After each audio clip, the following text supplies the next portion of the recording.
Get your ass up here. Yeah.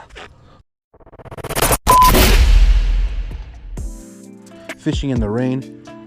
We're gonna be throwing out that popper. Recently caught my first fish on the popper. I was out fishing with my friend Jay Will Basson. Go check that out.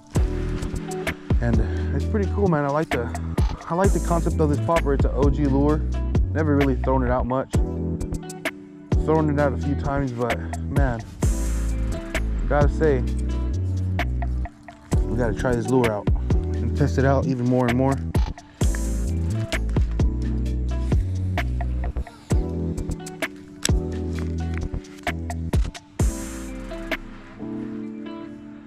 All right, we're waiting in this water right now. It's raining, probably like 75 degrees out here, but I'm just trying to get that perfect cast.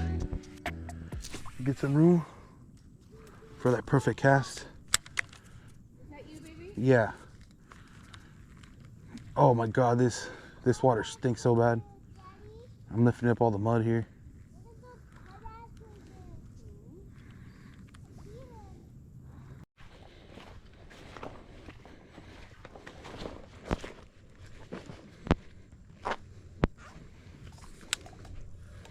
Stay right there, stay right there. Be quiet, be quiet.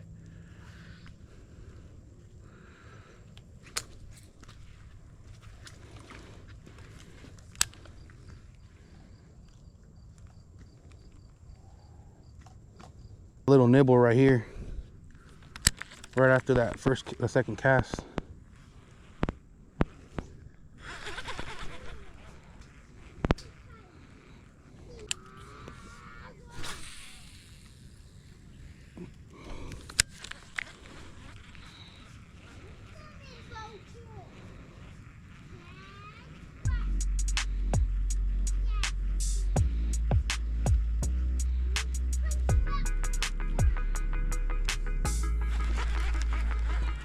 Oh, we're on.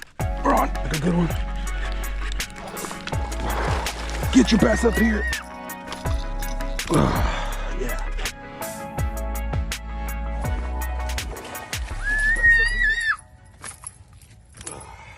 First one of the day, guys. First one on that Booyah Double Colorado spinnerbait. A good pound and a half, probably. It's a good pound and a half. First one right here on that Double Colorado blade. Let's go. In the rain, you guys. Let's go. Whew. Nice. First one. All right, so it's raining. Conditions are lining up for that topwater bite perfect. I was throwing that spinner and I got one earlier. There's a fellow angler across the bank from me. He's throwing that topwater. He just hooked onto something too, but he lost it. That's the way it goes, man. But it sucks to lose fish, especially that one. The one he landed, it looked pretty good, but we will never know, really. We will never know. Quick polymer or not. Let's see how we do on that tap water bite. Throwing out that frog. That lunker hunt.